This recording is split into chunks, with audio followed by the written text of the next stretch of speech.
看通世界，發展自我，歡迎大家嚟到平台一文，我係梁博士，大家好。大家好，阿寶，咁就直播時間已經預告咗，今個錄播咧就會講下一啲風水嘢啦。咁啊，今集就講下呢個華盛頓嘅風水啦。咁啊又有啲有趣嘅事喎，就係阿特朗普而家又話要開一個類似凱旋門嘅門啊，咁樣。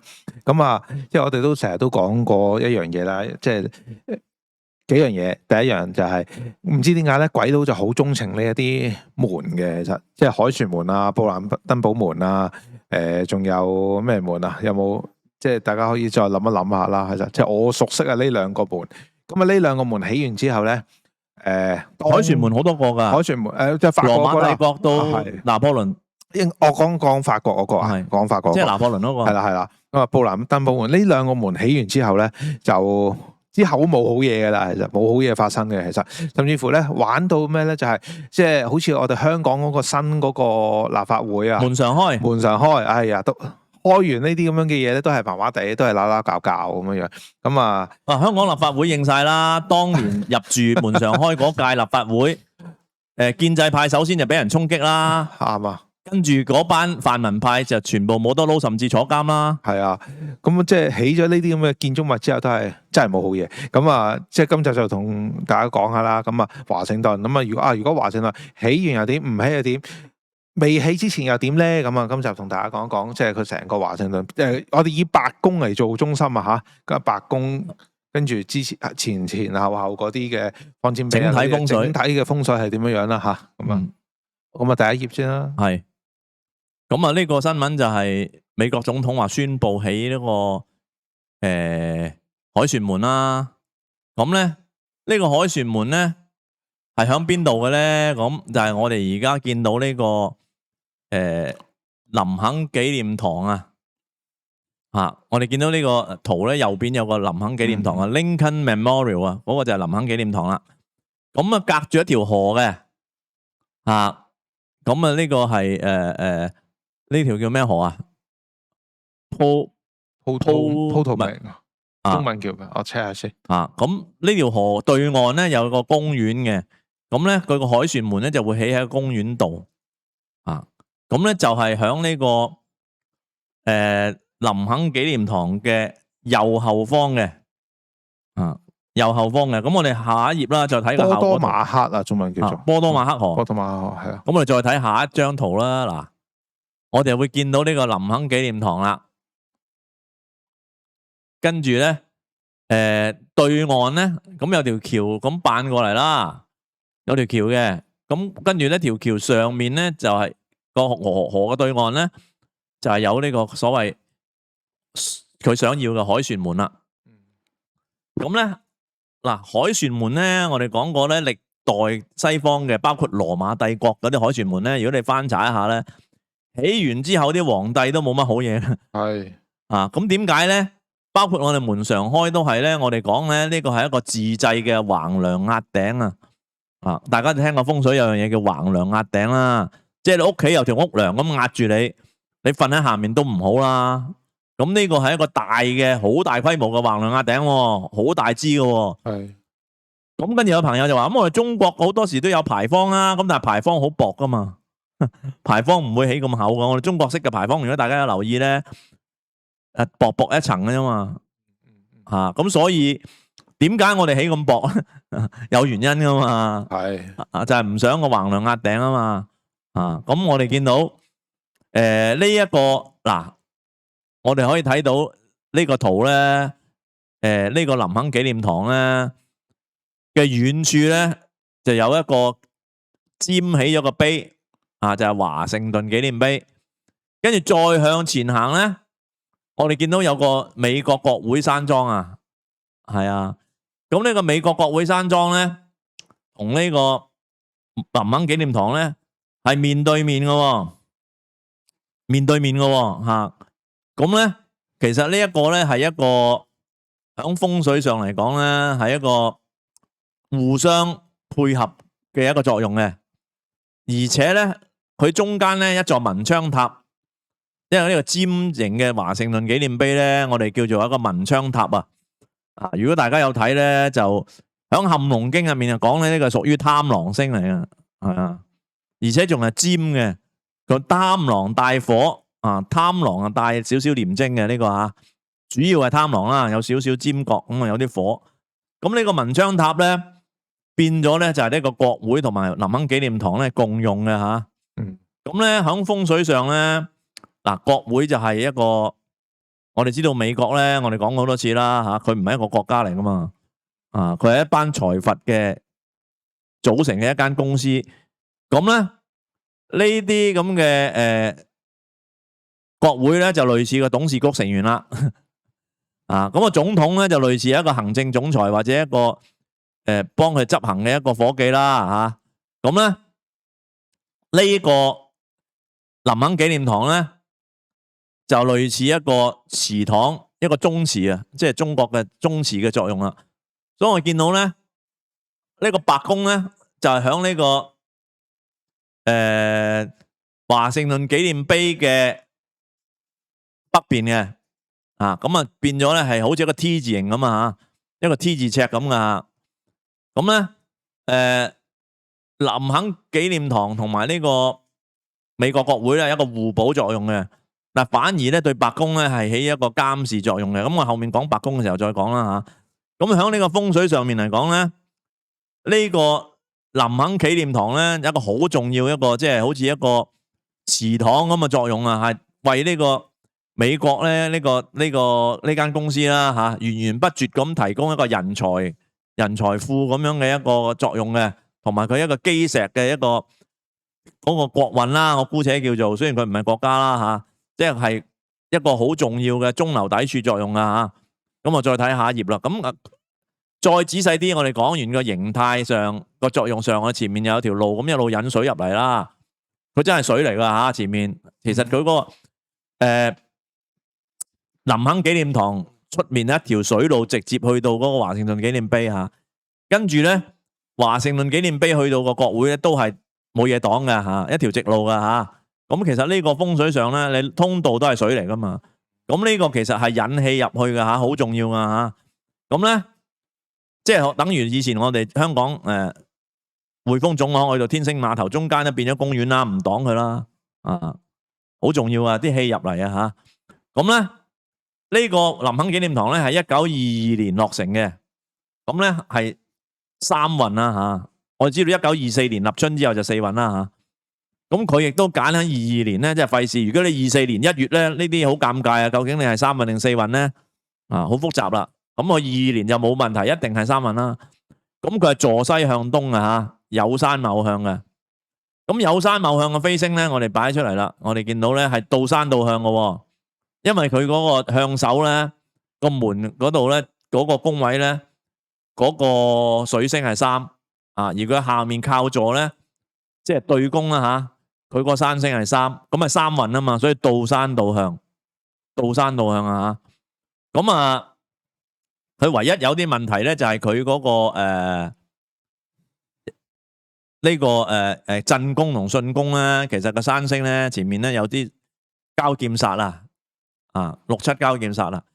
咁但係咧，佢嗰度咧又有水池啊，佢又化解咗嘅嚇，即係冇問題嘅。啊，見水啊啊！咁啊，呢個林肯紀念堂嘅風水咧，就可以話形氣都相當好噶。你見到後面條路咧係玉帶環腰噶，見唔見到啊？係啊係啊，啊條河都係噶吓，佢唔係反攻煞嚟噶，係一個玉帶環腰噶。啊，我哋見到佢係一個非常之好嘅風水格局嚟噶啦。或者我哋睇翻後面嗰個前面嗰頁嗰兩頁嗰個圖啦吓。我諗第一頁嗰個好啲，係啊。我哋見到條河咧，都係玉帶環腰噶個林肯紀念堂啊，跟住前面一條水啊，係啊，非常之好啊。跟住佢出面遠啲有個湖啊，係嘛，所以佢6、7交劍煞都冇問題嘅，都化解到嘅吓。前面係水，跟住右前方又有湖啊，所以啊，不過右前方個湖有少少反攻煞嘅啊，不過就唔係好嚴重啦吓，少少啦吓，咁亦都唔會破壞到 N 嗰個位係啦，係啊 N 嗰度係啦，係啦，個 M 字嗰度啊，即係嗰 N 個字嗰度係啊，con 個 tidal basin 啦啊嗰個啊有少少啊有少少，但係有條路又擋一擋啦嚇，所以都唔係太大影響嘅。條路係係冇錯，條路係玉帶環腰噶嘛，我哋見到啊，基本上佢係一個玉帶環腰喺後面同側邊啊，咁啊亦都係左高右低啦嚇。咁我哋見到係一個典型嘅一個即係青龍白虎好靚嘅一個格局啦。嗱呢個玉帶環腰冇錯啦，係啦。反攻殺係咪下邊嗰個？下面個湖有少少，下面個湖但係嗰條馬路頂咗啦嘛。嗯反攻殺就唔係呢個，呢個玉帶環腰嚇。 ，OK，反攻殺就下面嗰個 T 字嗰個湖嗰度咧，個哚哚個位咧嚇，係啦，有少少呢個係啦，而家畫緊呢度啦，有少少畫唔畫到啊？得啊，唔緊要 ，OK 啊，唔緊要嚇。明噶啦，係咯。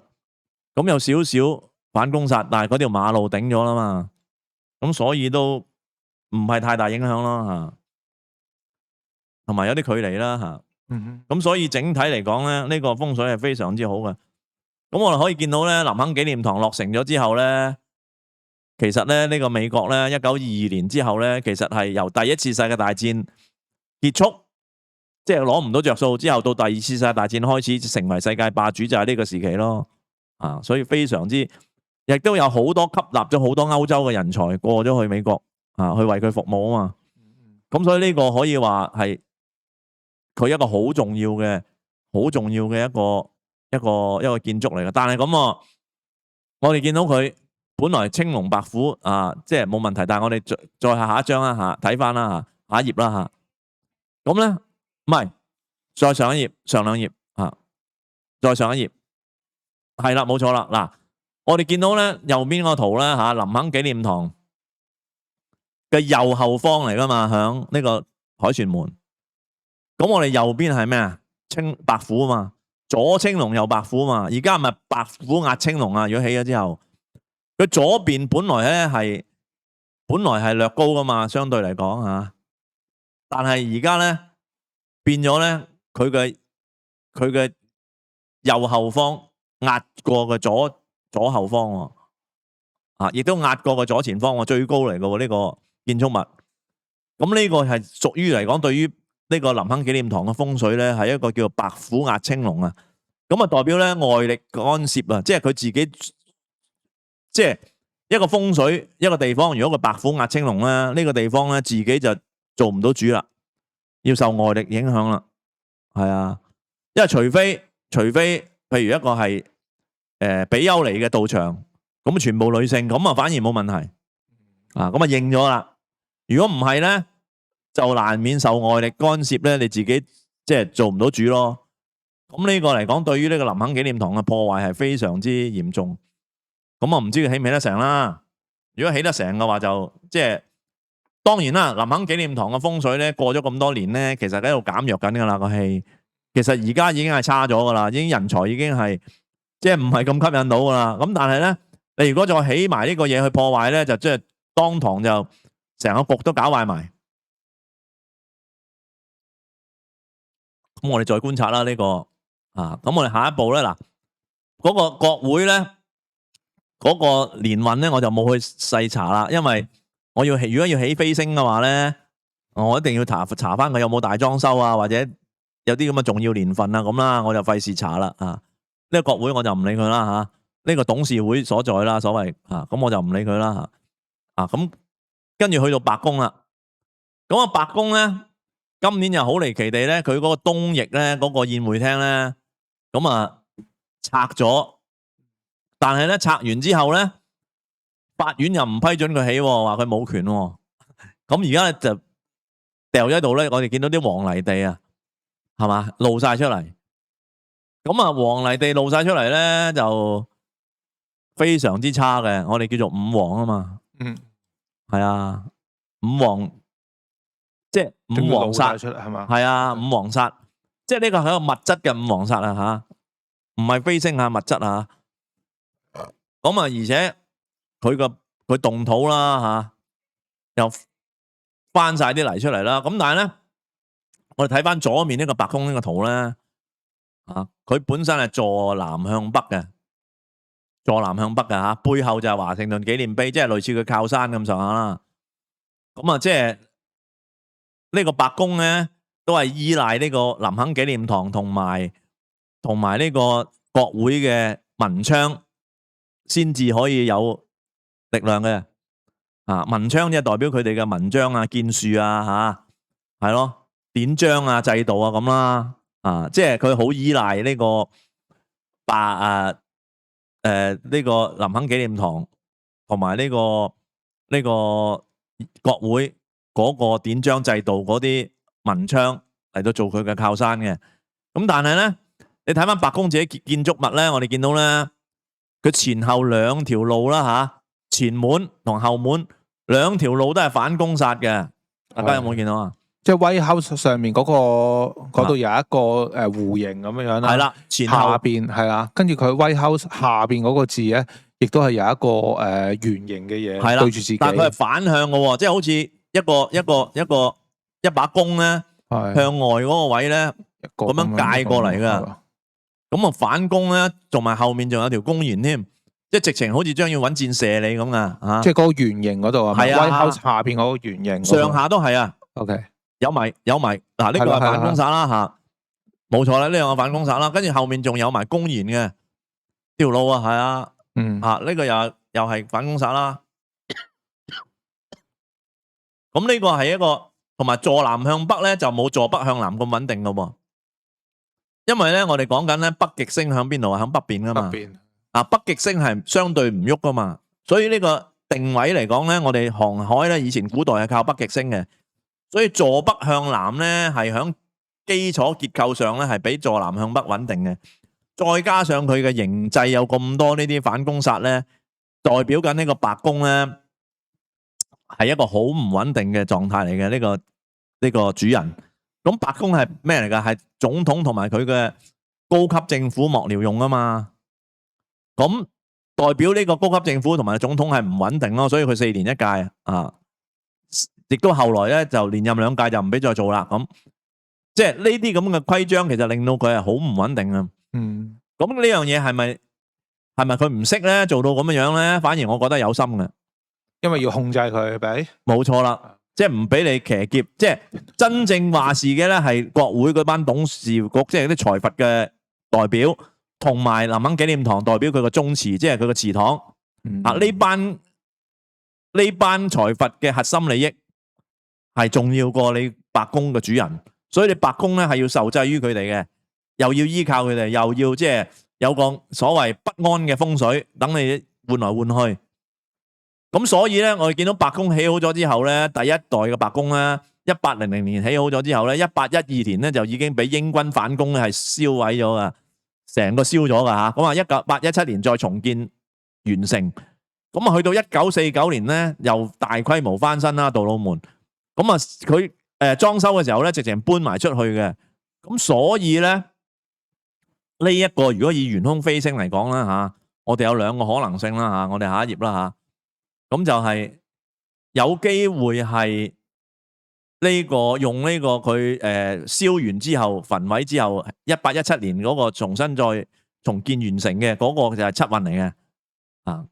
咁啊，我哋知道我哋啱啱都過咗一個七運啦，我哋1997年都係七運嚟噶嘛，咁啊180年前都係七運因為180年一個週期啊嘛咁啱啱好又係七運，咁啊亦都另一個可能啦而家嚟講，因為1952年咧大規模翻修完工咧，咁如果用嗰個嚟起盤咧就係五運，咁我唔知邊個準啲啦咁啊呢個要仔細再 check 下啦，可能要睇翻啲事件啦咁但係咧我就姑且2個都望住先啦咁我哋見到咧1817年焚毀咗之後嗰個七運嗰個盤咧就雙星導向嘅即係對外咧係有利嘅，但係咧就即係不利人丁啦所以我哋見到即係呢個都係一樣係即係話美國嘅總統啊或者係嗰啲幕僚啊都係換來換去噶啦即係唔會長期做得到啦。咁而1952年嗰個大規模嗰個翻修咗之後咧，反而係倒山倒向嘅喎。我哋見到五運咧，呢個係五運嚟噶嘛，跟住個靠座嗰個即係中文字九嗰個宮位離宮咧，嗰個山星係五嚟噶嘛嚇，左上角嘅數字係五嚟噶嘛。咁而佢嗰個前面咧個向手咧，我哋叫坎宮啦嚇，即係中文數字一嗰個宮位啦。咁啊右上角嗰個數字咧個水星咧係五嚟噶嘛。咁啊倒山倒向啊嚇，非常之旺噶嚇。咁啊當然啦，五黃啊代表權威啦。咁變咗佢咧起咗呢個星之後，1952年之後咧，佢喺全世界嚟講咧，其實佢都係一個權威嘅地位嚟噶。美國係啊，最權威噶啦喺世界上，所以都呢個都似嘅嚇。咁佢用呢個五運去大規模翻修係咪撞彩咧？啊，抑或杜魯門背後有智囊或者啲老細識得呢啲嘢咧教佢咧？咁啊，大家自己諗啊嚇。即係我就證明唔到啦嚇。咁我自己傾向於就唔係偶然嘅嚇。咁啊，經歷咗呢次裝修之後咧，就真係倒山倒向啊！咁但係咧，我哋見到個東面嘅震宮咧嚇，嗰個圓局嘅飛星咧係2、3鬥牛煞嚟嘅，係啊。咁啊2、3鬥牛煞咧，你而家仲要翻啲泥翻晒出嚟，有埋個五黃喺度，咁啊2、5交加選主人，咁啊對於特朗普啊非常不利嘅，其實真係玩佢，真係玩佢。係啊，佢如果維持落去咧，佢真係不停領嘢啊！嗱，大家留意喎，伊朗打伊朗呢場仗咧，都係佢呢單嘢翻動咗土之後發生啊。係啊，即係非常不利，仲要而家唔俾佢喐，啲泥露晒出嚟。咁如果拖到明年咧，仲大劑啊！如果再拖到29年咧，就最大劑。因為震宮有五黃兼三煞，咁就動土咁就真係真係大劑啦，真係，即係嗰年佢退任喎，係嘛？29係咪退任啊？29應該咁講，29係新一個上嚟咯，係啦，係啊，新一個上嚟，新一個上嚟，係啊。咁會唔會新一個又好麻煩，或者連累到特朗普都好麻煩咧？咁就唔知啦，真係唔知啦。嗱，唔知拖唔拖到咁耐啦。咁但係今年咧五黃倒山，明年五黃倒向，咁都係麻煩噶啦佢，係啊，即係你有咁嘅動土喺度咧，係咯，出年就9入中添啦，9運9入中就都係麻煩噶啦，係咯，跟住出年就7到呢個震宮啦，咁啊7、3啊已經。又係即係先遭賊劫，再遇官非啦，係咯。咁啊，如果你撞到啲流月流日，即係組合差嘅話，佢都幾麻煩。咁啊，呢個係咯，大致上嘅風水就係咁啦。即係美國嗰個首都個設計，其實呢3個設施係佢最核心嘅風水嘅佈局上嘅重要性，最重要嘅建築物啦，加埋嗰個華盛頓紀念碑啦。咁華盛頓嘅係立建國嘅人嚟噶嘛，咁呢個紀念碑當然亦都好重要啦。咁呢4樣嘢咯。咁啊，而家已經一個白宮嗰個裝修，同埋佢如果起埋嗰個凱旋門咧，咁就成個格局咧，個基礎咧，即係嗰個林肯紀念堂就破壞咗。咁啊牽一發動全身，成個格局都破晒嘅。但係佢呢個格局咧，我相信咧係有心設計嘅咯。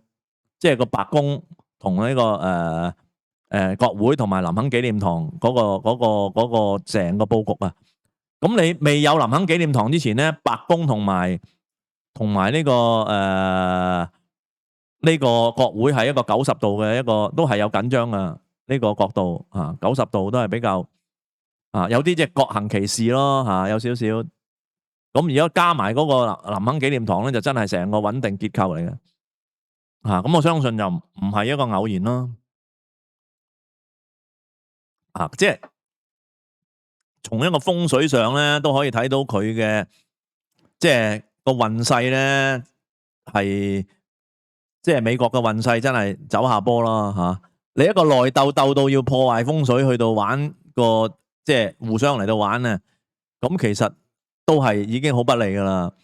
包括呢、個白宮嗰啲黃泥翻咗出嚟啦，包括你要起呢個凱旋門啦，我相信都唔係無知咯，而係真係大家玩，互相玩咯，即係可以咁講啦。作為某啲財閥嚟講，如果呢個格局我攞唔到着數嘅，我不如拆咗佢咯，打爛重嚟咯，係咯，即係有啲咁嘅味道咯，有少少已經開始係咯。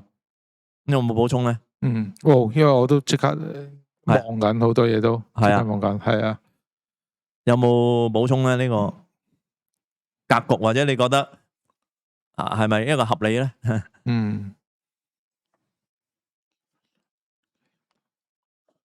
係咯。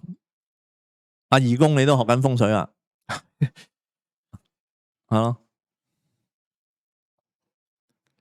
因為我見佢其實如果再睇大少少，其實佢仲有傑弗遜紀念堂啊，即係華盛頓紀念碑。咁其實點講咧？都係應該都有啲關係嘅。其實有傑弗遜 Jefferson 嗰個就早啲嘅，嗰個就，但係當你有咗林肯紀念堂，就代替咗佢嘅作用咯。冇錯。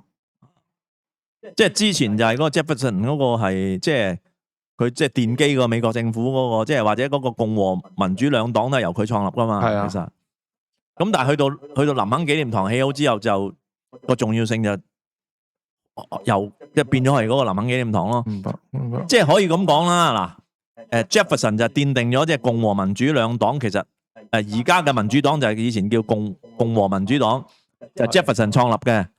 咁佢係第4任定第3任總統啊？第3任啊，好似係。傑弗遜係咯，第三任，我冇記錯。咁由佢之後咧，其實連續好多任總統都係嗰個黨出嚟嘅。跟住嗰個黨咧，響南北戰爭咧就分裂咗做2個黨，即係而家嘅共和黨同民主黨啦。係。咁而家共和黨喺嗰度分裂出嚟，同埋另一個黨合併嘅，另一個係叫咩黨啊？一時醒唔起添。輝格黨係啊，同輝格黨合併嘅。咁其實我可以咁講啦，響呢個南北戰爭嘅時候咧，其實嗰個主要矛盾就係嗰啲工業財閥同埋啲金融財閥一齊對付嗰個南方嗰啲，主要係一啲即係農莊以農業為主嘅一啲財閥咯。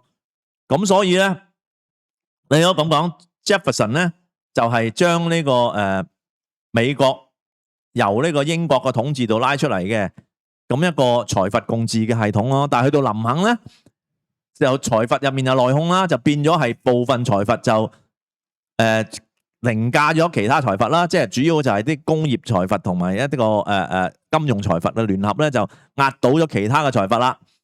咁所以林肯紀念堂起好咧，代表呢班人掌權啦。係咯，即係仔細啲嚟講啦吓，就係咁咯。所以就當佢林肯紀念堂起咗之後咧，嗰個 Jefferson 嗰個紀念堂咧，傑弗遜嘅紀念堂嘅重要性就低咗好多啦。係啦，就係咁啦。係咯，大家可以再研究嘅啦，呢個好係咯，好，即係我俾咗框架大家啦，係咯，好咁啊，今日到呢度先啦。好，咁啊，留言、點讚、分享啦，係咯，睇下有冇被退訂啦，係咯，係，拜拜，拜拜。